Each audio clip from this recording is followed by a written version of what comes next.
Hello ಗೆಳೆಯರಿ, ಬಹುದಿನಗಳ ನಂತರ Sachin RK veg ಹೋಮ್ಗೆ ಸ್ವಾಗತ ಸುಸ್ವಾಗತ. ಗೆಳೆಯರಿ, ಇನ್ನೂ ಯಾರ್ಯಾರು ನಮ್ಮ ಚಾನಲ್ನ ಸಬ್ಸ್ಕ್ರೈಬ್ ಮಾಡ್ಕೊಂಡಿಲ್ಲ, ಸಬ್ಸ್ಕ್ರೈಬ್ ಮಾಡಿಕೊಂಡು ಸಪೋರ್ಟ್ ಮಾಡಿ ಅಂತ ಕೇಳ್ಕೊಳ್ತಾ, ಬನ್ನಿ ಇವತ್ತಿನ ರೆಸಿಪಿ ಗೋಬಿ ಮಂಚೂರಿ. ಇದನ್ನು ಮಾಡೋ ವಿಧಾನ ನೋಡಿ.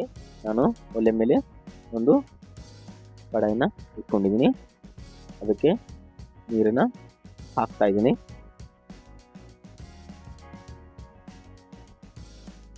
ನಾನಿಲ್ಲಿ ಮೀಡಿಯಮ್ ಆಗಿರೋ 3 ಗೋಬಿನ ಬಿಡಿಸ್ಕೊಂಡಿದ್ದೀನಿ, ಅದನ್ನು ನೀರಿಗೆ ಹಾಕ್ತಾ ಇದ್ದೀನಿ. ಇದಕ್ಕೆ ಬೇಕಾಗುವಂಥ ಸಾಮಗ್ರಿಗಳನ್ನು ಕೆಳಗಡೆ ಡಿಸ್ಕ್ರಿಪ್ಷನ್ನಲ್ಲಿ ಕೊಟ್ಟಿರ್ತೀನಿ, ಅಲ್ಲಿ ಹೋಗಿ ನೋಡಬಹುದು. ದಯವಿಟ್ಟು ವಿಡಿಯೋನ ಸ್ಕಿಪ್ ಮಾಡದೆ ನೋಡಿದ್ರೆ ನಿಮಗೆ ಪೂರ್ತಿಯಾಗಿರೋ ರೆಸಿಪಿ ಗೊತ್ತಾಗುತ್ತೆ. ನೋಡಿ, ನಾನಿಲ್ಲಿ ಪೂರ್ತಿಯಾಗಿ ಫ್ಲವರ್ನ ಹಾಕ್ತಾ ಇದ್ದೀನಿ. ಇದು ಮೀಡಿಯಮ್ ಆಗಿರೋ 3 ಫ್ಲವರ್ನ ನಾನು ಬಿಡಿಸ್ಕೊಂಡಿದ್ದೀನಿ.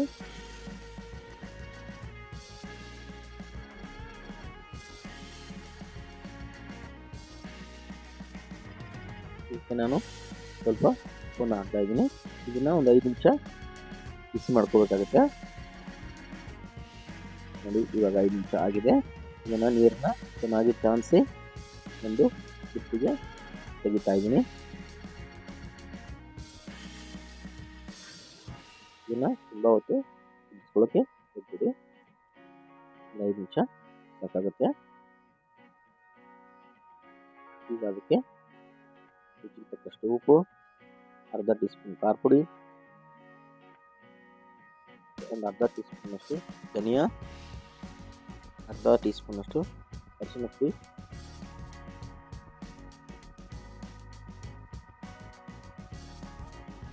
ಸ್ವಲ್ಪ ಫುಡ್ ಕಲರ್ನ ಆ್ಯಡ್ ಮಾಡ್ತಾ ಇದ್ದೀನಿ. ಇದು ವಿಡಿಯೋದಲ್ಲಿ ಚೆನ್ನಾಗಿ ಬರಲಿ ಅಂತ ಫುಡ್ ಕಲರ್ ಅನಿವಾರ್ಯವಾಗಿ ಬಳಸ್ತಾ ಇದ್ದೀವಿ. ಇದು ಫುಡ್ ಕಲರ್ ಆಪ್ಷನಲ್, ನೀವು ಬೇಕಂದರೆ ಬಳಸ್ಕೋಬೋದು, ಇಲ್ಲಾಂದರೆ ಬಿಡ್ಬೋದು. ಈಗ ಇದನ್ನ ಚೆನ್ನಾಗಿ ಕಲಿಸ್ಕೋಬೇಕಾಗುತ್ತೆ. ಒಂದು 2 ರಿಂದ 2.5 ಸ್ಪೂನಷ್ಟು ಕಾರ್ನ್ ಫ್ಲೋರ್ನ ಹಾಕೋತಾ ಇದ್ದೀನಿ.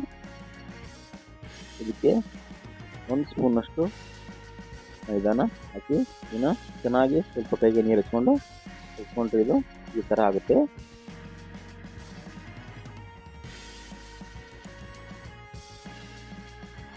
ನೋಡಿ, ನಾನೊಂದು ಕಡಾಯಲ್ಲಿ ಎಣ್ಣೆನ ಬಿಸಿ ಮಾಡೋಕ್ಕೆ ಇಟ್ಕೊತಾ ಇದ್ದೀನಿ.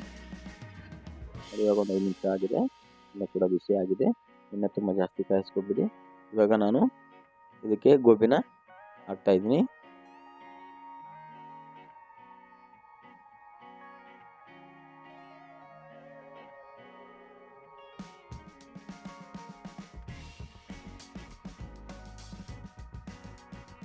ಗೆಳೆಯರೇ, ವಿಡಿಯೋನ ನೋಡಿದ ನಂತರ ನಿಮ್ಮ ಅನಿಸಿಕೆಗಳನ್ನು ಕಮೆಂಟ್ ಮೂಲಕ ತಿಳಿಸಿ.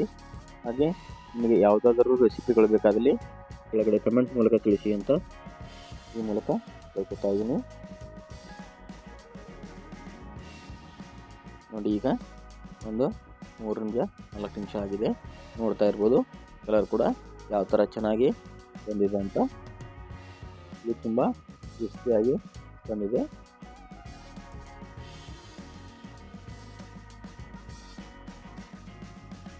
ತುಂಬ ಹೊತ್ತು ಬಿಟ್ಟರೆ ಇದು ಸೀದೋಗ್ಬಿಡುತ್ತೆ. ಅದು ಎಣ್ಣೆನ ಜಾಸ್ತಿ ಕಾಯಿಸ್ಕೊಳಕ್ಕೆ ಹೋಗ್ಬಿಡಿ.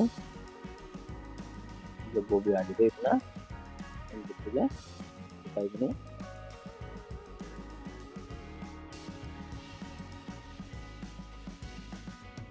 ಮತ್ತು ಮಂಚೂರಿ ಮಾಡ್ಕೊಳ್ಳೋಕ್ಕೆ ಮತ್ತೊಂದು ಕಡಾಯಿಗೆ ಸ್ವಲ್ಪ ಎಣ್ಣೆನ ಹಾಕೋತಾ ಇದ್ದೀನಿ. ಒಂದು 2 ಟೀ ಸ್ಪೂನಷ್ಟು ಎಣ್ಣೆನ ಯೂಸ್ ಮಾಡ್ತಾ ಇದ್ದೀನಿ. ಸಣ್ಣಗಾಗಿ ಮಾಡಿರೋ ಹಸಿ ಶುಂಠಿ ಮತ್ತು ಸಣ್ಣದಾಗಿ ಕಟ್ ಮಾಡ್ಕೊಂಡಿರೋ ಬೆಳ್ಳುಳ್ಳಿನ ಹಾಕ್ತಾ ಇದ್ದೀನಿ. ಇದನ್ನು ಚೆನ್ನಾಗಿ ಸ್ವಲ್ಪ ಕೈ ಆಡಿಸ್ಬೇಕು.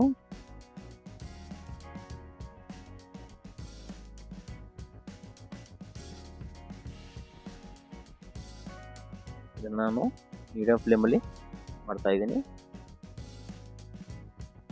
ಕಟ್ ಮಾಡ್ಕೊಂಡಿರೋ 3 ರಿಂದ 4 ಮೆಣಸಿನಕಾಯಿ ಮತ್ತು ಉದ್ದಾಗಿ ಕಟ್ ಮಾಡ್ಕೊಂಡಿರೋ ಸ್ವಲ್ಪ ಈರುಳ್ಳಿ ಮತ್ತು ಉದ್ದಾಗಿ ಕಟ್ ಮಾಡ್ಕೊಂಡಿರೋ ಸ್ವಲ್ಪ ಕ್ಯಾಬೇಜ್ನ ಮತ್ತು ಸ್ವಲ್ಪ ಕೊತ್ತಂಬರಿನ ಹಾಕ್ತಾಯಿದ್ದೀನಿ.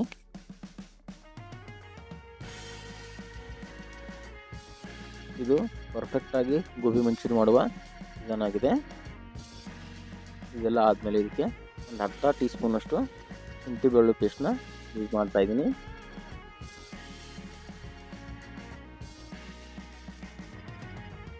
ಇದೊಂದು 2 ನಿಮಿಷ ಫ್ರೈ ಆಗಲಿ. ಈಗ ಫ್ರೈ ಆಗಿದೆ. ಇಲ್ಲಿ ಸ್ವಲ್ಪ ಟೊಮೆಟೊ ಸಾಸ್ನ ಹಾಕ್ತಾಯಿದ್ದೀನಿ. 2 ಟೀ ಸ್ಪೂನಷ್ಟು ರೆಡ್ ಚಿಲ್ಲಿ ಸಾಸ್, 1.5 ಟೀ ಸ್ಪೂನಷ್ಟು ಚಿಲ್ಲಿ ಸಾಸ್ ಮತ್ತು 1 ಟೀ ಸ್ಪೂನಷ್ಟು ಸೋಯಾ ಸಾಸ್ನ ಹಾಕಿ ಇದನ್ನು ಚೆನ್ನಾಗಿ ಮಿಕ್ಸ್ ಮಾಡ್ಕೊತಾ ಇದ್ದೀನಿ. ನೋಡ್ತಾ ಇರ್ಬೋದು ಯಾವ ಥರ ಬರ್ತಾ ಇದೆ ಅಂತ. ಇದಕ್ಕೆ ಅರ್ಧ ಕಪ್ಪಷ್ಟು ನೀರನ್ನ ಆ್ಯಡ್ ಮಾಡ್ಕೊತಾ ಇದ್ದೀನಿ. ಸಾಸ್ಗಳಲ್ಲಿ ಕಾರ್ನ್ಫ್ಲೋರ್ನ ಅಂಶ ಇರೋದ್ರಿಂದ ಇದು ನೀವು ಎಷ್ಟು ನೀರು ಹಾಕಿದ್ರು ಕೂಡ ಸಾಕಾಗುತ್ತೆ. ರುಚಿಗೆ ತಕ್ಕಷ್ಟು ಉಪ್ಪನ್ನು ಹಾಕ್ತಾಯಿದ್ದೀನಿ. ಆಗಲೇ ಗೋಬಿಗೆ ಕೂಡ ಸ್ವಲ್ಪ ಉಪ್ಪನ್ನು ಹಾಕಿದ್ದೀನಿ. ಇವಾಗ ಸ್ವಲ್ಪ ಉಪ್ಪು ಮತ್ತು ಒಂದು ಅರ್ಧ ಟೀ ಸ್ಪೂನಷ್ಟು ಖಾರದ ಪುಡಿ, ಸ್ವಲ್ಪ ಒಂದು ಅರ್ಧ ಟೀ ಸ್ಪೂನಷ್ಟು ಗರಂ ಮಸಾಲಾನ ಹಾಕೋತಾ ಇದ್ದೀನಿ. ಇನ್ನು ಸ್ವಲ್ಪ ಗಟ್ಟಿಯಾಗಿದೆ ಖಾರದ ಪುಡಿ ಮತ್ತು ಮಸಾಲ ಹಾಕೊಂಡಿರೋದ್ರಿಂದ. ಮತ್ತು ಒಂದು ಅರ್ಧ ಕಪ್ನಷ್ಟು ನೀರನ್ನ ಹಾಕೋತಾ ಇದ್ದೀನಿ. ಇವಾಗ ಇದಕ್ಕೆ ಡೈರೆಕ್ಟಾಗಿ ಗೋಬಿನ ಆ್ಯಡ್ ಮಾಡ್ತಾಯಿದ್ದೀನಿ. ನೋಡಿ, ನಾನಿಲ್ಲಿ ಪೂರ್ತಿ ಗೋಬಿನ ಒಂದೇ ಸರಿ ಮಾಡ್ತಾಯಿಲ್ಲ, 2 ಸರಿ ಮಾಡ್ತಾಯಿದ್ದೀನಿ. ಇದನ್ನು ಚೆನ್ನಾಗಿ ಮಿಕ್ಸ್ ಮಾಡ್ಕೊತಾ ಇದ್ದೀನಿ. ನೋಡ್ತಾ ಇರ್ಬೋದು ಎಷ್ಟು ಚೆನ್ನಾಗಿ ಕಾಣ್ತಾ ಇದೆ ಅಂತ. ಕಲರ್ ಕೂಡ ತುಂಬ ಪರ್ಫೆಕ್ಟಾಗಿ ಬಂದಿದೆ. ಇವಾಗ ಇದಕ್ಕೆ ಫೈನಲಾಗಿ ಸ್ವಲ್ಪ ವಿನಿಗರ್ನ ಆ್ಯಡ್ ಮಾಡ್ತಾಯಿದ್ದೀನಿ. ಒಂದು 2 ನಿಮಿಷ ಬಿಸಿ ಆದಮೇಲೆ ನಾನಿವಾಗ ಸರ್ವಿಂಗ್ ಬೌಲ್ಗೆ ಇದನ್ನು ತೆಗಿತಾ ಇದ್ದೀನಿ.